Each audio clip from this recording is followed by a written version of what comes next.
Are you sure you want to know?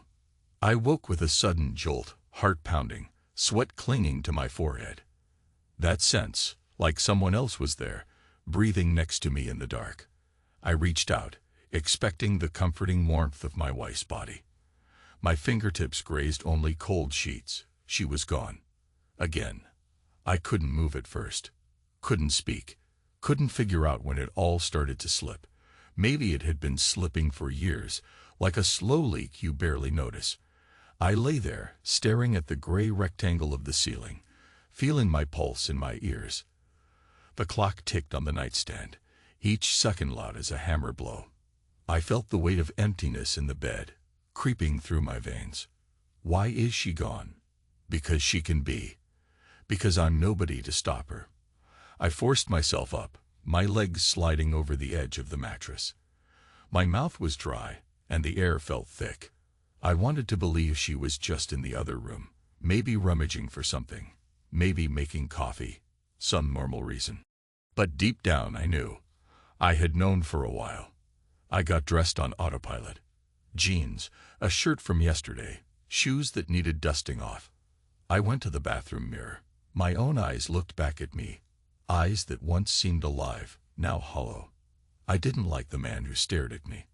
I was Tony White, 40, a working man in a small Midwestern town, just an ordinary guy who'd come from a decent family, trying to live a decent life. Now I was just here, a spectator in my own house. I left for work early. I had no appetite, no coffee, nothing, just the dull ache in my chest. I drove my old Savin down the nearly empty streets. The radio was on low, some talk show about the economy, but I barely registered it. All I kept seeing was her face, Evelyn's bright eyes, how they used to spark when she looked at me, how that spark had been dying. It was almost gone now. At the hotel lobby, the marble floors gleamed under bright lights. I greeted the morning shift in half a whisper, head bowed. My job as an administrator usually meant I had to smile at guests, handle their check-ins, solve little crises. That day I felt 1,000 miles away from the front desk. People came and went, suitcase wheels rattling on the polished floor, but I was stuck in my own bubble, half-days. I typed on my computer, felt mechanical. Then she appeared. Not Evelyn, her lover. He moved through the lobby in a casual stride. Tall, toned, a man who seemed confident enough to own the space. I recognized him from those fleeting glimpses and that gnawing sense in my gut. I'd seen them once before, not in a direct confrontation, but in glimpses that told me enough. I saw him approach the lounge area, scanning around like he was meeting someone. And then I saw her. Evelyn, my wife, standing by the far side of the coffee bar, wearing her casual jeans and a simple blouse that fit a little too perfectly. My stomach twisted. I stepped away from the desk, unnoticed by the rest of the staff. They were busy with a group booking. I took up a spot behind a decorative pillar, close enough to see. She was removing her sneakers, like she was about to slip into something else, or maybe just flex her toes. And he leaned in, placing a hand on her hip in a way no casual friend would. The gesture was intimate, proprietary. Her lips parted, and a fluttered exhale escaped her. I could almost hear the hushed catch of her breath. My hands clenched. I knew it. I'd known it for weeks, maybe months. But witnessing it, that was another matter entirely. Heat flared under my collar, and my vision tunneled. I wanted to storm over, to do something, but I froze. Some primal part of my brain locked me in place. She whispered something to him, eyes darting around. She looked anxious. He tugged her closer, pressed his mouth to hers in a kiss that was urgent, heated, borderline reckless, especially in a public place. My wife, kissing a man who wasn't me. Time slowed. Sounds became muffled. My heart hammered, limbs shaking. If I approached, if I confronted them, I'd tear everything open right there. The entire lobby might see. But I couldn't move. My mind screamed. Move. Do something. But I just watched, a statue with fists half raised. She glanced around, maybe worried about being caught. and I caught a glimpse of her eyes. I could almost read them. Fear, excitement, guilt. Then, as if feeling my presence, she turned her gaze. Our eyes locked, just for a second.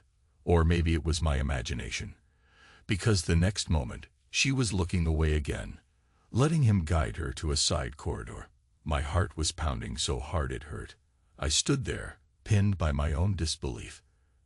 And then I left.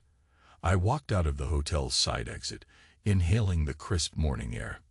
My legs felt unsteady, my breath ragged. Fury boiled in me.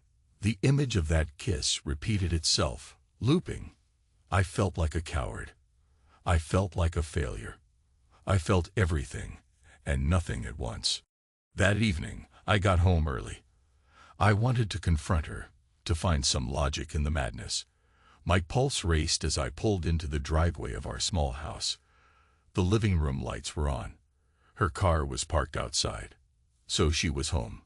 Good. Or maybe not. I stepped inside. The house smelled faintly of cooking, onions, and garlic. The TV murmured in the background. I found her in the kitchen, stirring a pot of sauce with a wooden spoon. She turned, startled. "Oh, you're early. I thought you were on the late shift today," she said, forcing a smile. She was trying to act normal, as though the morning hadn't happened, as though that man's hands on her body hadn't just ripped my world apart. I stared. My throat closed up. I wanted to throw questions at her. Why? How long? Who is he to you? But the words jammed behind my teeth. Her eyes flickered, unsettled by my silence. She tried another smile, but it fell flat. She set the spoon down, licking her lip. "Tony, you all right?" I didn't answer. I just kept staring. My head felt heavy. Eventually, she reached for my arm. Soft, hesitant. I jerked away. She sighed, maybe a little hurt, maybe guilty. "You can talk to me," she said quietly. But I couldn't. I wanted to scream, break things, demand an explanation. Instead, I just turned on my heel and walked upstairs. My footsteps echoed in the house. She didn't try to follow. In our bedroom, I stood at the window, looking down at our yard. A single tree stood out there. An old maple, trunk scarred with our initials I had carved years ago when we first moved in. I remembered that day, her laughter, how she teased me for being so sentimental. Now it felt like a century ago. I took a shower, scalding water pounding my back. The steam enveloped me, but it didn't wash away the images from the hotel. I replayed them until I thought I'd go insane. That night I barely slept. She slipped into bed some time later. I felt her weight on the mattress, felt the shift of blankets, the faint warmth radiating from her body. But there was a yawning chasm between us. In the days that followed, I destroyed her world. Quietly, invisibly, like some saboteur crawling through the walls. I didn't speak much. Instead, I let my rage simmer, turning it into a plan. I started small.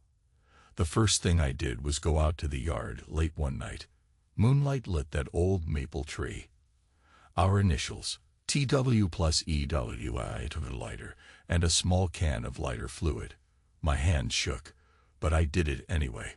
I set those initials on fire, flames licking across the bark, devouring the shallow grooves. The hiss and crackle echoed in the darkness.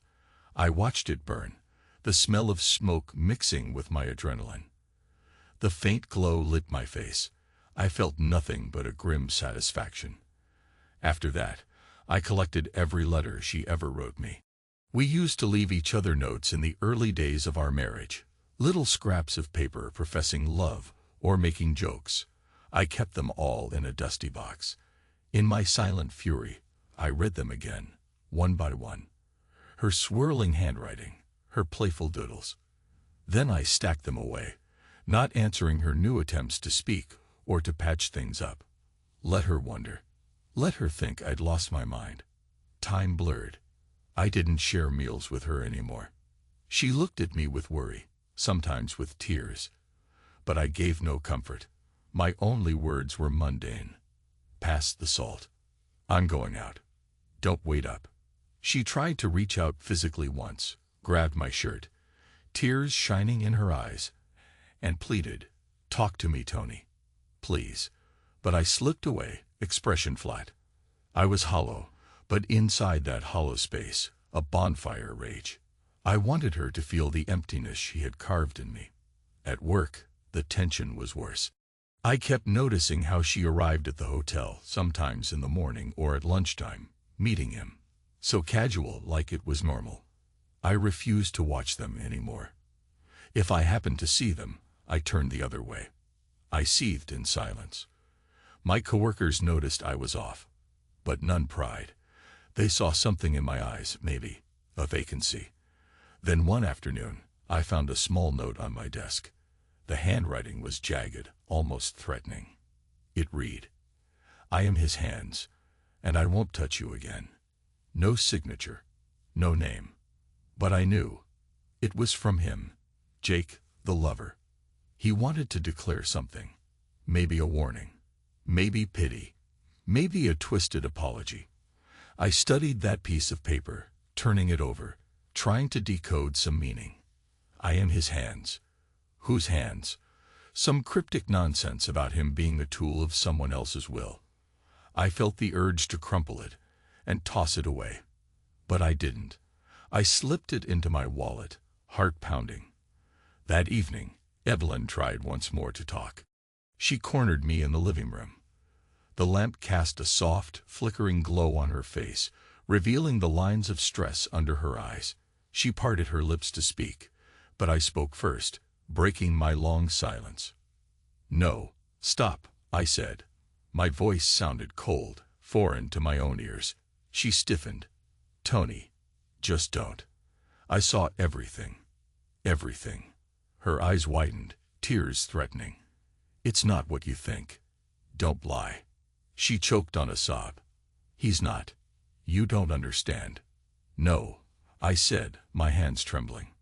"You don't understand what you've done." She reached out, but I stepped back like her touch was poison. She looked stricken. Finally, she whispered, "He'll kill you if you try to confront him. Please, Tony, just let me handle this, okay? Please." She was shaking. I felt a flicker of confusion. Was she afraid for me? Afraid of him? The notion made no sense. Shouldn't she be leaving him if he was dangerous? But I didn't press it. I just let silence weigh down. Then I walked away. She called after me, voice trembling, "Tony, please, don't push him." But I was already gone. I started planning something bigger.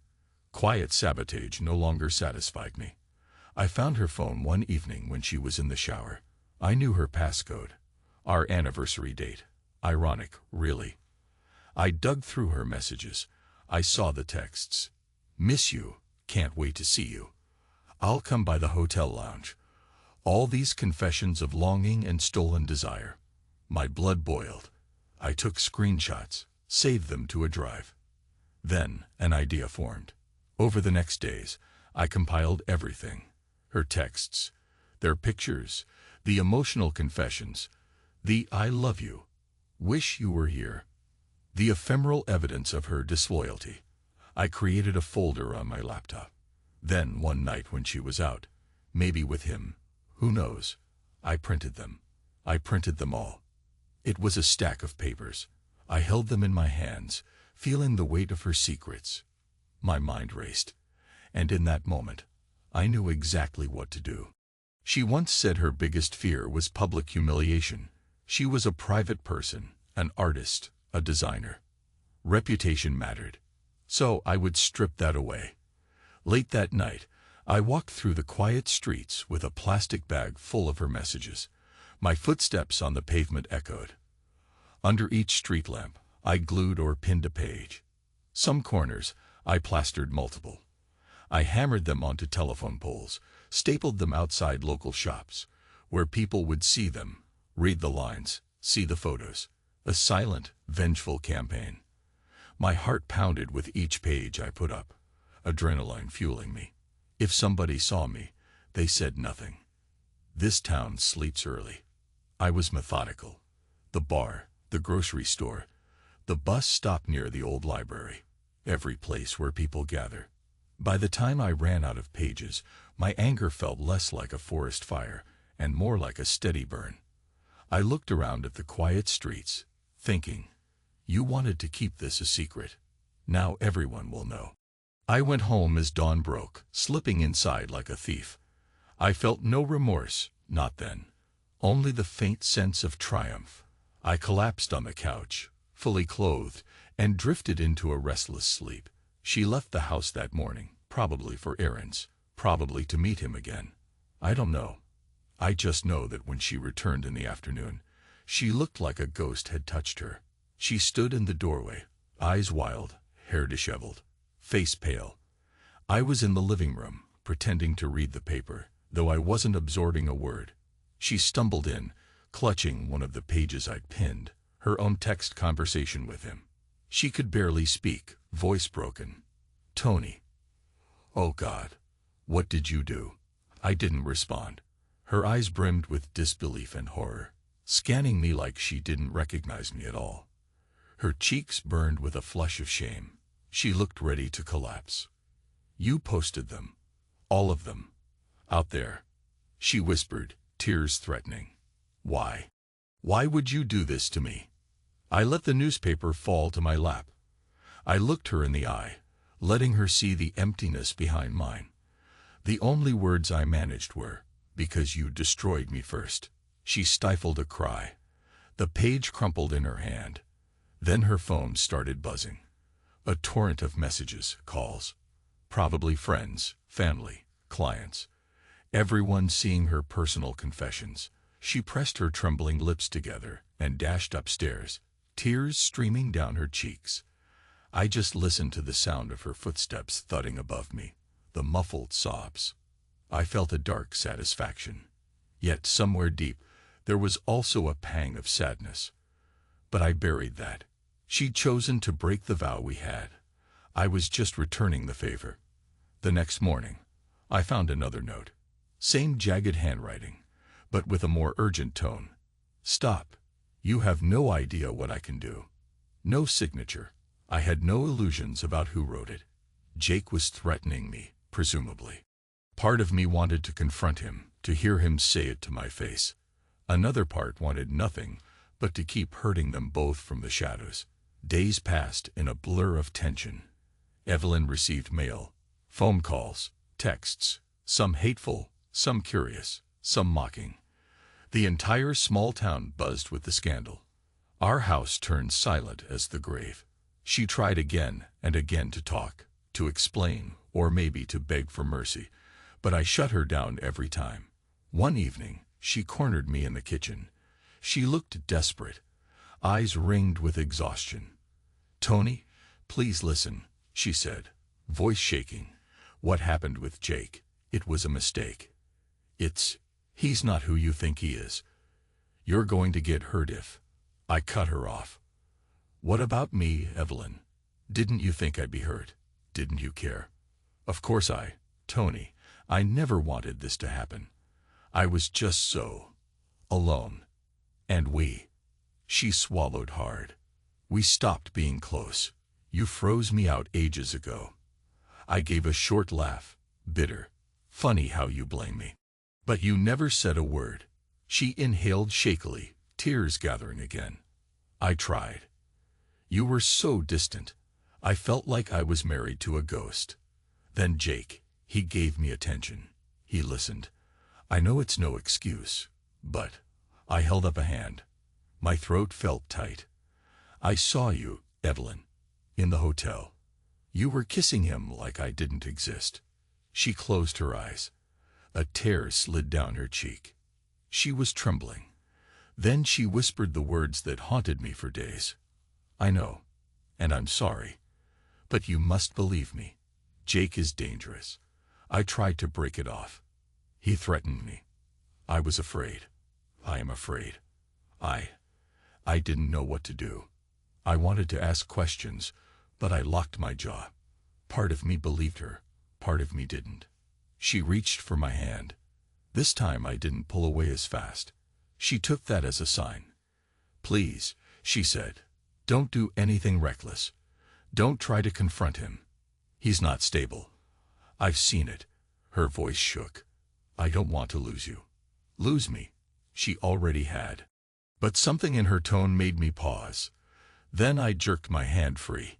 "You already lost me," I muttered, turning away. "You just didn't notice." She crumpled. I left the room, heart hammering. I don't know how many nights passed with me half awake, half lost in nightmares. I'd see them together in my mind, replaying that morning in the hotel lobby. The quiet fury inside me grew. Part of me was terrified of what I might do next. Then I received a letter at the hotel's front desk, sealed in a plain envelope. Inside was just a single line. "I'm going to finish this. J." I stuffed it into my pocket, ignoring the tremor in my fingers. My manager asked if I was okay, because I looked pale as death. I forced a nod. I started to sense eyes on me. Late at night, I swore someone followed me when I walked to my car. Paranoia ate at me. At the same time, Evelyn was unraveling at home. She barely spoke now, locked in her own spiral of regret and fear. I saw the dark circles under her eyes. I told myself I didn't care, but a small part of me did. I tried to bury that small part with vengeance. A few days later, I arrived home, expecting the usual silence. Instead, I found the door half open. My heart hammered. Inside, the living room lamp lay smashed on the floor, shards of glass scattering the carpet. Furniture had been shoved around, as if a whirlwind tore through. I heard muffled voices from the kitchen. I crept closer, my pulse in my throat. I heard her voice, shrill with panic. "Don't, Jake, stop." Then a heavy crash. I burst into the kitchen, adrenaline screaming. She was pinned against the counter, eyes wide with terror. And there he was, Jake, the tall, muscular man I'd seen hold her so tenderly before. But now his face was twisted in a rage. A bruise marred his jaw. He glanced over at me, surprise in his cold blue eyes. Evelyn yelped, "Tony. No, please, he'll kill you." I saw the wildness in Jake's expression. He was unhinged, furious. Probably came here to fight me, or force her to do something. My presence jolted him for a second, but not enough to break his mania. He let her go and stepped toward me. "You sick bastard," he hissed. "Posting all that trash.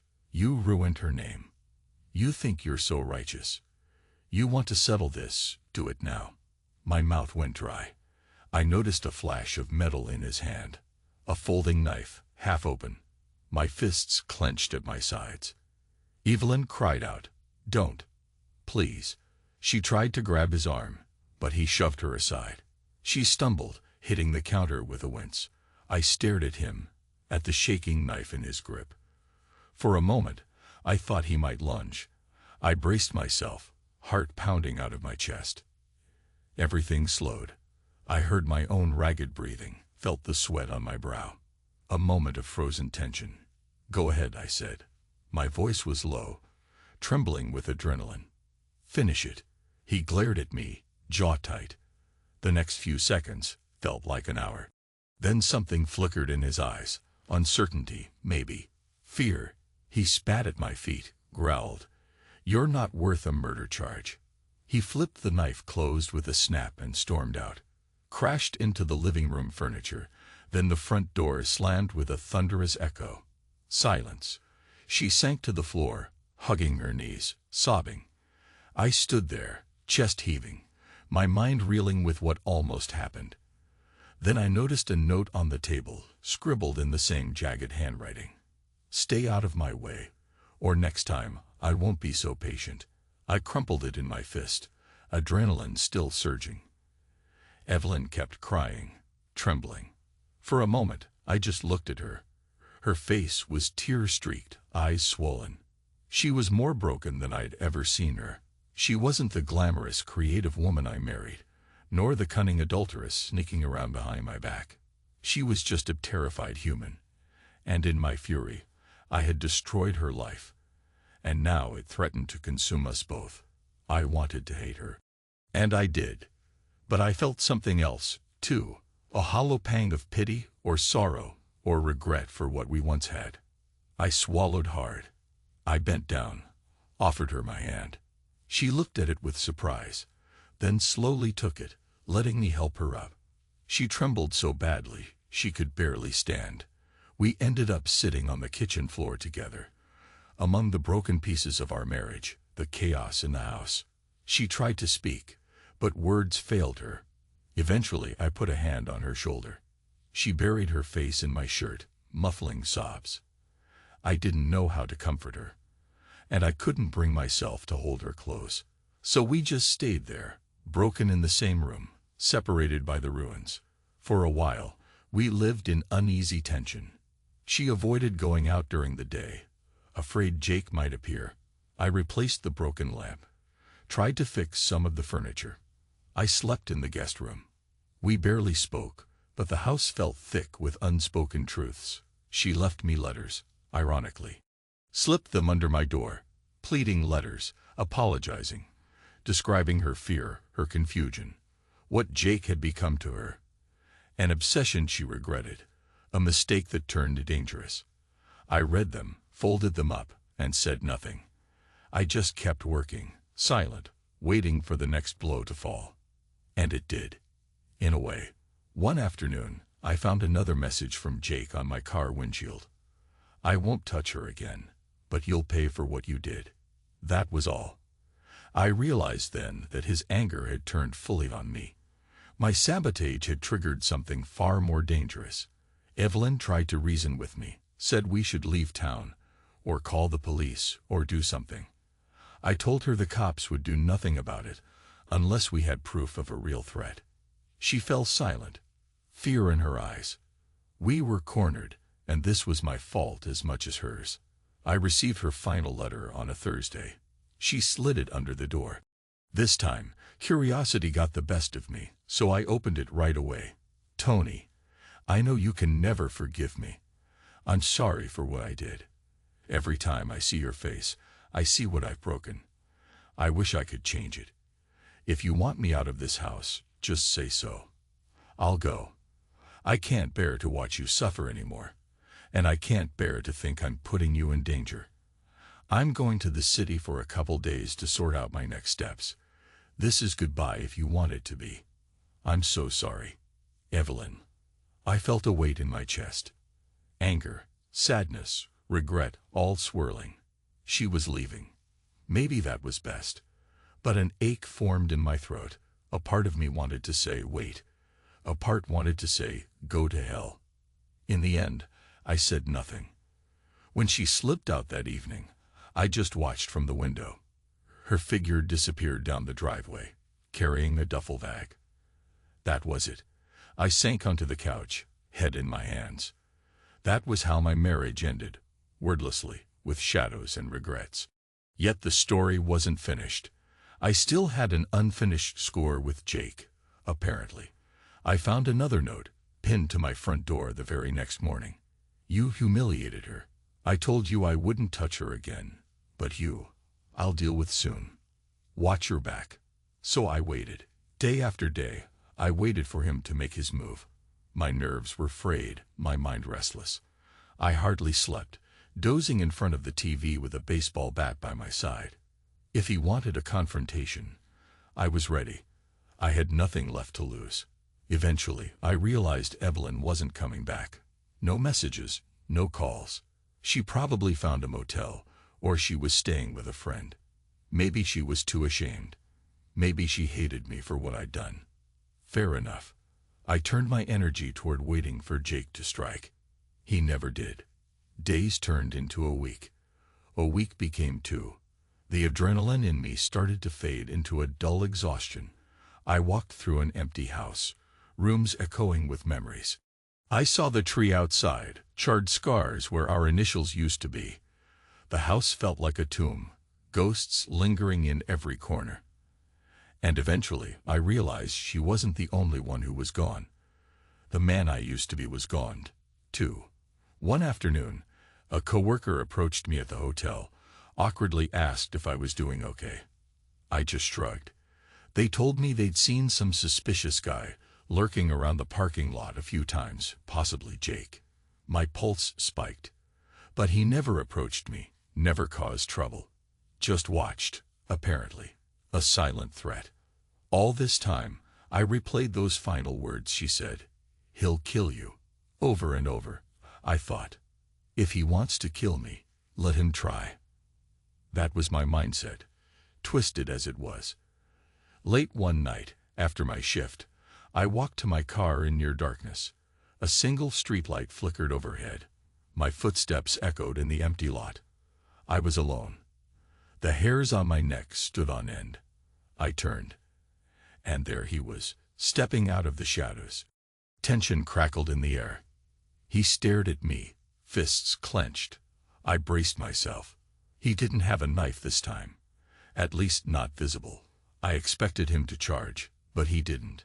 Instead, he just spat out, "You drove her away." I flinched at the venom in his voice. I tried to gather my own anger. "You destroyed my marriage," I hissed. "Don't talk to me about driving her away." He stepped closer, eyes blazing. "She was never yours." "Not really. You abandoned her long before I showed up. You gave her nothing. No excitement, no warmth. She was dying inside." I gritted my teeth, fists curling at my sides. "Shut your mouth," he sneered. "You think humiliating her in front of everyone makes you the bigger man. You're just a coward. A spineless clerk who hides behind stunts and scraps of paper." "Go to hell," I muttered. My heart thundered. I took a step forward. He lowered his voice. "I could kill you right here, you know. Nobody would find out until morning." But she begged me not to. "She still cares about you, for some reason." The mention of her made my chest twist. Anger flared. But a deeper wound ached. "You hurt her," I said quietly. "You threatened her. She was going to leave me." He spat, nostrils flaring. "Said we couldn't continue this. Wanted to fix things with you or something, who the hell knows." I lost my temper. "I regret it. But you spread her private messages all over town. You might think I'm a monster, but look at yourself." His words stung like a wasp, but I forced out a cold laugh. "Get out of my sight, Jake, or finish this. But do something." We stood there, locked in a silent face-off. Then he jerked his head like he'd decided I wasn't worth the trouble. "I'm done with you." And done with her. Now we all live with the consequences. He turned, walking away into the darkness of the lot, leaving me shaking in a swirl of hatred, guilt, and relief. Days passed. Quiet, haunted days. I'd come home to the same empty house. The phone hardly rang. The mailbox stuffed with junk mail. No calls from Evelyn, no sign of Jake. It was as if they'd both evaporated. The only living presence was me. And I was barely alive inside. I tried to distract myself with routine. Woke up, went to work, came home, stared at the walls. Rinse, repeat. My coworkers gave me pitying looks. Some neighbors avoided eye contact. Probably read the posted messages. My parents called occasionally, worried, but I dodged their questions with short, hollow answers. One night, weeks later, I heard the sound of footsteps on the porch. My heart raced. I opened the door, expecting Jake maybe. But no, it was her, Evelyn, standing there in the porch light, looking thin and exhausted, a duffel bag slung over her shoulder. Her eyes flicked to mine. For a moment, neither of us spoke. She swallowed, voice trembling. I didn't think you'd open the door." I felt my chest clench, my mouth dry. I gestured for her to come in. She did, stepping over the threshold with caution, like she was entering a stranger's home. I closed the door. Silence pressed in from all sides. "I came back," she said softly, dropping the bag. "But I don't even know why. Maybe to see if we can talk, or at least say goodbye properly." I watched her, memories flooding me. The times we laughed, the times we held each other close, the fresh pain of her betrayal, the shame of my revenge. the wreckage we'd become. Why now? I asked, voice hoarse. She fiddled with the hem of her jacket. I've been staying in a motel, thinking I could make a fresh start somewhere else. But I couldn't. I couldn't stop thinking about you, us. Despite everything, I had to see if there's anything left. I stared at her. Emotions warred inside me. Could I ever forgive her? Could I forgive myself? The house felt like it was closing in. She took a shaky breath. I know I hurt you. I know I tore us apart. But what you did, posting all that, I felt so exposed. Like I had no dignity left. I hated you for it. I lowered my eyes. I hated me for it too. I murmured. But I did it anyway. She nodded, tears brimming. I'm sorry, Tony. I never meant to crush you. I was desperate for life. Anger flared for a moment, but it fizzled out. I was just tired. Tired of the rage, the guilt, the endless cycle. I was desperate for life too. I confessed in a hollow tone. But I didn't know how to fix anything. So I burned it all down. She hugged herself, a chill in her posture. Jake's gone. Moved on, I guess. Are you safe? I shrugged. He threatened me. But it seems he's done with that. Maybe he's found a new victim. I don't know. She closed her eyes, a tremor passing through her. I wish I could rewind everything. Go back to that day we carved our initials on the tree. I was happy then. I didn't realize how good we had it, until I wrecked it. A painful knot formed in my chest. That memory stung. It's gone, Evelyn. That time is gone. Tears slid down her cheeks. She reached for my hand, hesitated.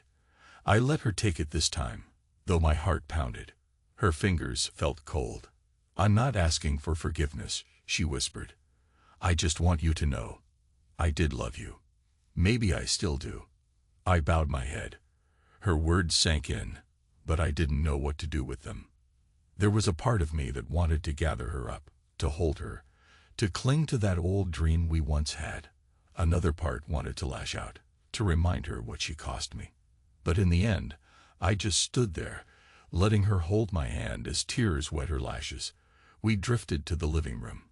She sat on the edge of the couch. I stood, arms folded. The tension between us was like a living thing. She tried to speak again. I shook my head, stopping her. I can't talk about it anymore. Not tonight. She nodded. I'll stay in the guest room, if you don't mind. I hesitated, then inclined my head. She carried her duffel upstairs. I heard the door click. In the silence, I sank onto the couch, burying my face in my hands. My stomach churned. I realized, for the first time, that my thirst for revenge had left me empty. I was a shell of a man. And now she was back. But that didn't fill the hollow spaces. We lived in that uneasy truce for a few days. She tried to help around the house, cooking, cleaning the rooms we'd neglected. We avoided each other more than we spoke. Occasionally, she'd apologize again, or ask if I was okay. I'd mumble a reply. At night, I'd hear her restless movements in the guest room, probably crying into the pillow. I found no solace in that. It was just more evidence of how twisted we'd become. She approached me once, eyes red, and asked, "Do you think we can ever mend this?" I stared at her, and I realized I had no answer. I wanted to lie, to say we might. But no words came out. I saw a flicker of hope die in her eyes. Then came the day I found a text on my phone, one I didn't expect. From a private number, but the message was clear. "She's not safe with you. She's leaving, right? Let her go." I felt a jolt, certain it was from Jake, or someone who knew him. I looked around the empty living room, then at Evelyn's half-closed door upstairs. My blood turned to ice. I paced the kitchen, trying to decide what to do. Should I show her the message?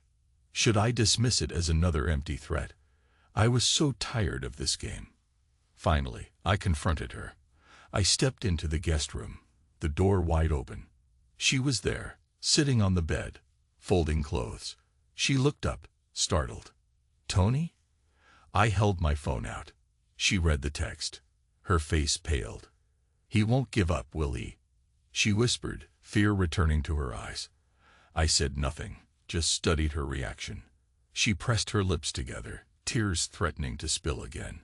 Then she squared her shoulders. "I'll go then," she said quietly. "He wants me away from you. And maybe that's best. I'm only making you miserable." A surge of frustration hit me. "That's what he wants. To see us torn apart."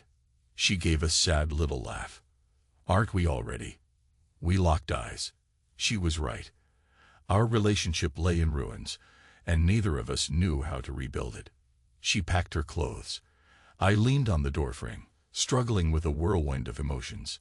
Anger at Jake, regret for my actions, pity for her, sorrow for what we'd lost. She grabbed her duffel, turned to me with glossy eyes. "Goodbye, Tony," she breathed. I hope one day you find peace." She slipped past me. I didn't move. Down the stairs, out the door. No dramatic final kiss, no confessions, no screaming. Just a quiet departure. The last echoes of her footsteps on the porch. And she was gone. This time, for good. I locked the door, turning the deadbolt, as if that could keep the ghosts out. But it didn't. The house felt empty as a tomb. I stared at the quiet living room, the worn couch, the old photographs on the mantel, back from happier days. The hole in my chest threatened to devour me. I sank to the floor, leaning my back against the front door. I stared at nothing, thoughts drifting. Hours passed. Eventually, the sun set, painting the walls in shadows. And in that darkness, a wave of emotion hit me like a truck. For the first time in weeks, maybe months, I let out a guttural sound, somewhere between a sob and a gasp. I curled my fists into the carpet, my breath uneven. All the pain, the betrayal, the confusion, the guilt, poured out in ragged bursts of tears I couldn't hold back. I'd been so busy being angry, so busy getting revenge, so busy punishing her that I never let myself truly feel it. Now it all flooded in. She was gone. The marriage was gone. I had driven her away with my silent rage and cruel vengeance. Jake had threatened my life, threatened hers, but in the end, that drama ended not with a grand confrontation, but a hollow dissolution. We had both lost. I pressed my forehead to the door, tears dripping onto the hardwood floor. My chest felt like it might implode. That was my final unraveling, the meltdown of everything I had been holding in. For the first time, I realized I was so alone. Eventually, my tears subsided to trembling breaths. I pushed myself up, unsteady on my feet. My reflection in the hallway mirror startled me. Red eyes, tracks of tears, hair plastered to my forehead. I looked old, worn out, half dead. My heart hammered with leftover adrenaline. But some part of me felt a faint relief. The dam had broken. I exhaled, wiping my face with a shaky hand. I didn't know what tomorrow would bring. I only knew that something had shifted. My chest still hurt, but it was a different kind of pain. The unstoppable freight train of my vengeance had finally screeched to a halt. The next morning, I woke on the couch, stiff, body aching, mouth dry. The house was silent, but I felt different. Not better, not healed, just different. I realized I wasn't waiting for footsteps, or a phone call, or a confrontation. I wasn't waiting for her or Jake. There was no reason to. I got up, forced myself to shower, ate some dry cereal. The mechanical routine felt strangely comforting. Then I found myself standing in the backyard, looking at the scorched bark of that old maple. You could still see the faint traces of our initials, blackened by my own hand. A lump formed in my throat. I reached out, brushing the ruined surface. The edges flaked off, leaving a charred residue on my fingers. For a moment, I closed my eyes. A memory stirred. Me carving those letters with a small pocket knife, feeling an electric thrill of love. Evelyn stood behind me, laughing, telling me not to cut myself. We were younger, hopeful, naive. Now, that memory felt like it belonged to someone else. But I let myself grieve for it, just a little. I returned to work. My boss approached me, asked if I was feeling better. I said yes, with a stiff nod. I tried to immerse myself in tasks at the lobby, checking in guests, handling phone calls, booking reservations. But throughout the day, my mind drifted. Sometimes I caught a reflection of a tall man in the polished floors, and for a split second, my heart lurched. But when I looked, it was just another guest. Jake was gone, apparently. Weeks rolled on. People around town stopped whispering about the scandal. New gossip replaced it, and my drama lost its novelty. The posted pages had been torn down or weathered away. Life moved forward, as it always does. Our house was quiet. Evelyn didn't return. I'd come home, make myself a simple meal, watch TV on low volume. Sometimes I dozed off to the flickering screen. Sometimes I'd wake up in the middle of the night with tears drying on my face. I realized that my revenge had cost me more than I'd anticipated. I'd gotten what I thought I wanted. Humiliation for her, retribution. But the price was everything we once shared. One windy afternoon, I decided to gather all the letters she'd left me. The recent ones full of apologies, the old ones brimming with love. I took them out to the backyard, a small metal fire pit in the corner. One by one, I dropped them into the flames. The words curled and blackened. A part of me felt I was exorcising ghosts. Another part clung to the memories, reluctant to let them vanish. When I was done, ashes fluttered in the breeze. I stood there, hearing the rustle of leaves overhead. The sky was overcast, but a single ray of sunlight broke through the clouds, catching the swirl of gray ashes. I felt a looseness in my chest. Not relief, exactly. Something akin to acceptance. Time marched on, as time does. I saw glimpses of her once or twice around town. She never saw me, or if she did, she didn't show it. She looked different, hair cut shorter, shoulders tense. She moved quickly, as if she was always in a hurry to leave. The sight tugged at my heart, but I stayed away. Jake never reappeared, at least not to me. People said he took a job in another city. I heard rumors he left a swath of trouble behind, but I didn't care anymore. That chapter was closed, in its own twisted way. I was left with the aftermath. Sometimes I'd recall the sound of her voice, the weight of her next to me in bed, the time we spent dreaming of a future. Sometimes I'd recall the searing image of her, with him, lips locked. My chest would tighten. Then I'd take a breath and let the moment pass. Days turned into months. Gradually, I became more functional at work, more present in life. Little by little, I found a semblance of routine that didn't revolve around the memories of her betrayal or my revenge. The nightmares lessened. The weight in my chest got lighter, though it never disappeared completely. Then, one day, I woke up and realized I wasn't alone. Only this time, the presence wasn't hers. It was my own thoughts, my own spirit stirring in the early morning. I felt a faint sense of possibility, a whisper that maybe I could start over, rebuild from the ashes. It was subtle, not the triumphant fanfare I might have imagined. Just a small push in the darkness. I got out of bed. I looked at myself in the mirror. My eyes were still tired, but there was a flicker of life. I shaved, washed up, dressed in clean clothes. For some reason, I paused and looked at the empty space on my ring finger. I'd taken off my wedding band weeks ago. I didn't cry. I didn't break down. I just stood there, letting the reality settle. The man I saw in the mirror was older, harder around the edges, haunted by mistakes. But he was still here, still breathing, still able to make choices. I went downstairs, stepped outside into the crisp morning air. The old maple tree stood there, battered but alive, new bark forming around the scorched wound. A few birds perched on the branches, chirping softly. The wind ruffled the leaves, carrying a hint of autumn. I closed my eyes, inhaled.